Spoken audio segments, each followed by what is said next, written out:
Satu cucu Nabi disakiti, satu ya akhi, satu saja cucu Nabi disakiti, yang menangis Nabi besar Muhammad sallallahu alaihi wasallam, yang menangis Sayyidatuna Fatimah Zahra, yang menangis Sayyidah Khadijah Al-Kubra, apalagi ini jami'ul habaib. Apabila Anda tetap diam sampai hari ini dan membiarkan apa saja yang terjadi, saya nggak mau ikut-ikut dalam polemik nasab, itu lebih menyakiti Rasulullah Shallallahu Alaihi Wasallam. Karena apa? Ibaratnya Anda melihat rumah tetangga Anda mau dibobol maling. Dibobol maling, Anda lihat si maling itu sedang membuka paksa pintu rumah tetangga Anda, tetapi Anda membiarkannya. TV Al-Waha Hot Inspiration. Assalamualaikum warahmatullahi wabarakatuh. Sedulur TV Al-Waha dimanapun Anda berada, dari kawasan Sejuk Beniwah Kerajaan, Kecamatan Bojong, Kabupaten Tegal, Jawa Tengah, inilah channel TV Al-Waha Hot Inspiration. Masih tetap kembali bersama saya Bahril Ulum dalam segmen acara Sorotan Bahril, menyorot dengan hati, membahas dengan teliti.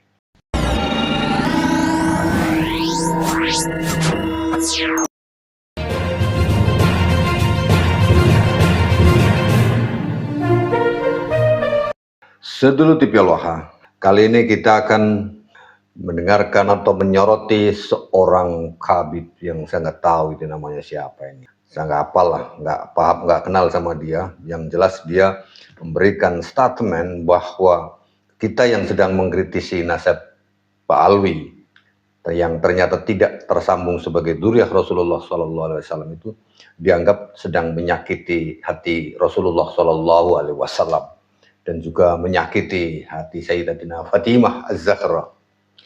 Kita akan bahas sedulur TV Al-Waha, namun sebelumnya saya informasikan terlebih dahulu bagi Anda yang ingin nyambung silaturahim secara batin dengan Kiai Haji Imaduddin Usman Al-Bantani dan Gus Abbas, silahkan Anda memiliki buku ijazah amalan wirid dari Kiai Haji Imaduddin Usman Al-Bantani.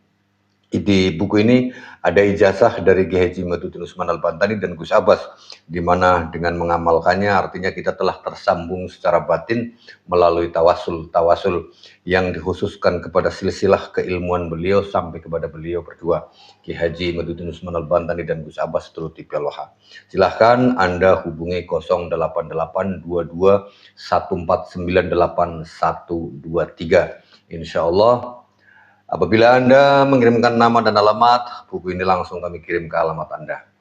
Baik, sedulur TV Al-Waha, silahkan Anda memesan buku ini. Kita dengarkan terlebih dahulu apa kata si Khabib ini, sedulur TV Al-Waha. Ya ikhwani, saya akan pulang setelah ini. Tolong sampaikan himbauan saya ini. Teriakkan di anak istri Anda. Teriakkan di keluarga Anda, di majelis-majelis Anda, di masjid-masjid Anda, bahwa anak cucu Nabi Muhammad sedang diberi ujian oleh Allah Subhanahu wa Ta'ala. Ujian yang luar biasa, bukan menusuk badan tetapi menusuk perasaan. Satu cucu Nabi disakiti, satu ya akhi, satu saja cucu Nabi disakiti, yang menangis Nabi besar Muhammad sallallahu alaihi wasallam, yang menangis Sayyidatuna Fatimah Zahra, yang menangis Sayyidah Khadijah Al-Kubra, apalagi ini jami'ul habaib. Jami'ul habaib. Jami'. Wala haula wala quwwata illa billah. Saya tidak pernah terpikir di kepala saya akan terjadi hal ini. Wala haula wala quwwata illa billah. Tapi ada tafsiran bagus dari Sayyidina Habib Umar bin Hafidh. Saya dengar dari murid beliau di Tegal, Al-Ustaz Saleh Al-Atas, katanya Habib Umar ngomong begini, yang terjadi di Habaib Indonesia ini itu manifestasi dari qauluhu ta'ala, innama yuridullah liyudhiba ankum rijsa ahlal bait wa yutahhirukum tathira. Jadi Allah membersihkan para habaib ya dengan cacian berjamaah ini. Tapi ini berjamaahnya pagi, siang, sore, malam, mau bangun tidur yang dibuka itu.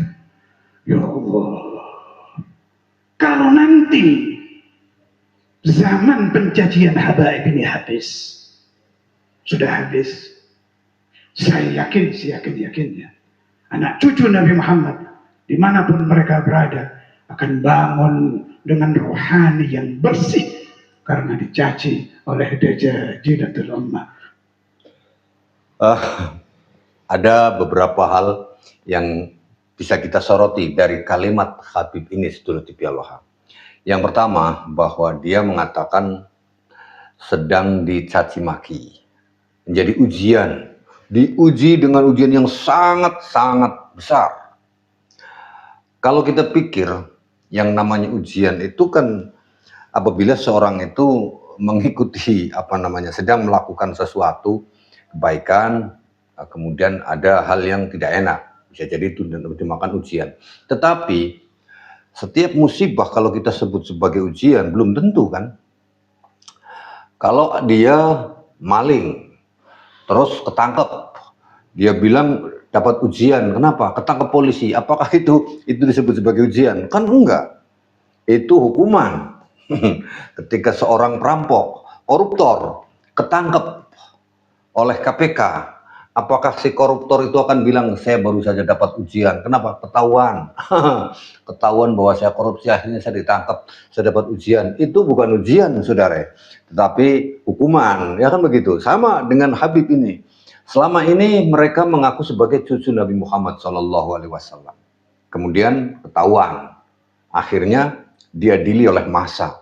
Dalam tanda petik diadili dengan sebuah mereka tidak lagi percaya bahwa mereka sebagai keturunan Nabi Muhammad. Itu bukan ujian, saudara. Itu hukuman, ya, yang selama ratusan tahun mereka mengaku sebagai dzurriyyah Rasulullah SAW. Kemudian semakin hari semakin banyak orang yang tidak percaya lagi bahwa mereka adalah keturunan Nabi Muhammad. Itu bukan ujian, tetapi itu adalah hukuman. Hukuman karena apa? Karena mereka mengaku-ngaku sebagai cucu Nabi. Kan begitu. Sama dengan koruptor yang ketangkep, atau maling yang ketangkep, atau perampok yang ketangkep. Itu bukan ujian, itu hukuman. Ya, jadi kalau ada koruptor yang terbaru inilah ya, kepala yang pegang MBG, bos MBG ketangkep, itu bukan ujian pada saat kerja, tapi dihukum. Hukuman karena dia ketahuan maling duit negara, kan begitu. Jadi karena mereka mengaku sebagai dzurriyyah Rasulullah SAW bertahun-tahun, bahkan berpuluh ratusan tahun, mereka kemudian ketahuan. Itu bukan ujian, sekali lagi itu hukuman. Yang kedua, satu orang Habib cucu Nabi disakiti, itu sama saja menyakiti Rasulullah, menyakiti Sayyidatina Fatimah Zahra. Saya setuju, sangat-sangat setuju. Apalagi kalau ada orang yang mengaku-ngaku sebagai cucu Nabi, ya, kalau satu orang cucu Nabi itu disakiti, itu sudah menyakiti Sayyidatina Fatimah Zahra, sudah menyakiti baginda Nabi Muhammad SAW. Bagaimana kalau ada sekelompok orang, ribuan bahkan jutaan orang mengaku sebagai keturunan Nabi Muhammad, padahal bukan? Apa itu tidak lebih menyakiti lagi terhadap kanjeng Nabi Muhammad SAW? Logika sederhananya begini, saudara, ya. Anda punya anak 3 orang. Di kartu keluarga Anda tercatat namanya anaknya 3 orang.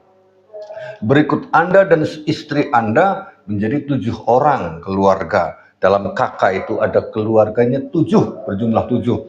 1 suami, 1 istri, 3 anak. Tiba-tiba setelah kakak itu puluhan tahun Anda pegang, di daerah lain atau di desa lain ada orang pegang kakak Anda, anaknya 8. Ada tambahan lagi, ya, anaknya jadi jadi 5 jadi 5 gitu ya, atau jadi 6, anaknya jadi 6. Terus yang tambahan itu selain anak Anda yang 3 itu ternyata bikin ulah macam-macam di desa sebelah. Terus ketika ditanya, kamu anaknya siapa? Anaknya si ini, si A. Terus dilihat kakaknya, betul ada kakaknya, ada anaknya nomor 4, 5, 6. Loh, itu harus diteliti kan? Lah ketika diketahui bahwa kakak itu ada kakak Anda tidak pernah memiliki anak sampai 6 karena anaknya hanya 3, siapa yang disakiti? Setiga orang itu yang menyakiti sampean kan? Sama seperti Habib yang mengaku sebagai keturunan Nabi Muhammad. Simpulannya, kalau Anda Habib mengatakan satu orang Habib satu orang cucu Nabi disakiti, itu sama saja menyakiti Rasulullah dan menyakiti Sayyidina Khadijah. Sekarang pertanyaannya, kalau ada 100 orang mengaku sebagai keturunan Nabi Muhammad ternyata bukan, apa itu tidak lebih menyakiti daripada menyakiti yang satu orang itu tadi? Lebih banyak menyakiti. Yang menyakiti siapa? Ya, lah kemudian yang ketiga ini caci maki. Nanti ketika ini semuanya akan berakhir, semua para Habib akan bangkit dalam keadaan suci sesuci-sucinya. Itu kata Habib Soleh Tegal, tetangga saya, yang katanya muridnya Habib Umar bin Hafid Yaman sana, gitu ya. Dia mengatakan nanti setelah ini akan bangkit para duriah Nabi dari bangsa Habaib dengan kesucian. Karena apa? Setelah berpuluh hari, berpuluh bulan, bertahun-tahun dicaci maki. Sekarang pertanyaannya ini dari situ, yang nyaci maki siapa itu? Toh kita sedang memberitahukan bahwa ternyata Habib-Habib itu bukan keturunan Nabi Muhammad SAW. Tetapi jawaban yang keluar dari para Habib apa? Anjing, jangkrik, kurang ajar. Yang mencaci maki siapa? Sementara ketika Rasulullah SAW dicaci maki oleh orang lain, orang-orang kafir, beliau tidak pernah balas mencaci maki. Apakah akan bangkit dalam keadaan suci ketika ada orang yang mengkritisi nasab Habib, nasabnya yang tidak tersambung kepada duriah Nabi Muhammad SAW, kemudian justru mereka mencaci maki, menganjing-anjingkan, menggoblok-goblokkan, menyesat-nyesatkan, mengkapir-kapirkan orang yang sedang mengkritisi nasab mereka. Apakah mereka akan bangkit dalam keadaan suci? Saya pikir yang percaya itu hanya orang-orang yang otaknya ketinggalan di rumah, saudara. Jadi nonsen, nggak mungkin. Simpulan dari semuanya ini adalah bahwa apa yang dikatakan oleh Syekh Habib ini adalah sebuah upaya menakut-nakuti umat. Kenapa? Setiap hari dia bilang, satu orang keturunan Nabi disakiti, itu sama saja menyakiti Nabi Muhammad. Ini kan doktrin supaya orang tertahan, tidak berani melakukan kritik terhadap mereka. Karena apa? Takut menyakiti Nabi Muhammad. Dari ketakutan-ketakutan inilah mereka tetap menjadi mukibin sedulur di Pialoha. Mereka tetap meyakini, mereka tetap percaya bahwa Habib itu sebagai keturunan Nabi Muhammad, padahal bukan. Karena ketakutan, takut walat, takut menyakiti kanjeng Nabi. Toh ini adalah doktrin, bahasanya sederhana, menyakiti kanjeng Nabi. Kemudian para mukibinnya, saya nggak mau menyakiti kanjeng Nabi, jadi saya nggak mau ikut campur dalam masalah polemik nasab ini. Itu sama artinya ketakutan yang tidak berdasar. Karena boleh dikatakan bahwa ya kesalahan para ustadz, para penceramah sendiri. Karena mereka, para penceramah, lebih banyak menyampaikan ajaran-ajaran agama dengan cara menyampaikan ketakutan-ketakutan. Takut terhadap neraka, takut terhadap Allah.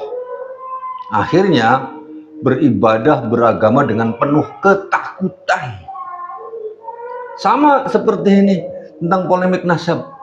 Dia sedang menyoroti hal tersebut, hal polemik nasab ini, dengan menggunakan atau memasukkan pikiran-pikiran supaya orang itu takut menyakiti hati kanjeng Nabi, takut menyakiti hati Sayyidatina Fatimah. Kalau boleh kita jujur dan berpikir bersama, lebih menakutkan mana ketika kita membiarkan beliau Rasulullah Shallallahu Alaihi Wasallam dimanfaatkan oleh seseorang yang ternyata bukan dari keturunan Nabi Muhammad, atau membiarkannya? Itu kan lebih bahaya membiarkan, dan itu lebih menyedihkan, lebih menyakiti, karena setelah kita lihat ada orang yang mengaku sebagai keturunan Nabi Muhammad terus kita diam saja, itu lebih menyakiti Rasulullah. Jadi sedulur TV Aloha, apabila Anda tetap diam sampai hari ini dan membiarkan apa saja yang terjadi, saya nggak mau ikut-ikut dalam polemik nasab, itu lebih menyakiti Rasulullah Shallallahu Alaihi Wasallam. Karena apa? Ibaratnya Anda melihat rumah tetangga Anda mau dibobol maling. Dibobol maling, Anda lihat si maling itu sedang membuka paksa pintu rumah tetangga Anda. Tetapi Anda membiarkannya. Membiarkan saja dan hanya cerita kepada tetangganya di pagi harinya. Tadi malam saya melihat orang yang mencongkel rumah kamu, tapi saya diam saja karena saya nggak mau ikut campur. Maka di mata hukum negara Republik Indonesia, di dalam KUHP, Anda pasti ditangkap karena membiarkan orang lain berbuat jahat. Membiarkan orang lain dirampok, itu sama saja mengaminkan perbuatan perampokan itu atau pencurian itu. Sama saja dengan hal ini. Kalau Anda diam, padahal Anda tahu bahwa Habib itu bukan keturunan Nabi, artinya Anda menyetujui tentang kejahatan para Habib yang mengaku sebagai dzurriyyah Kanjeng Nabi Muhammad SAW. Demikian, saya Bahrul Ulum. Assalamualaikum warahmatullahi wabarakatuh.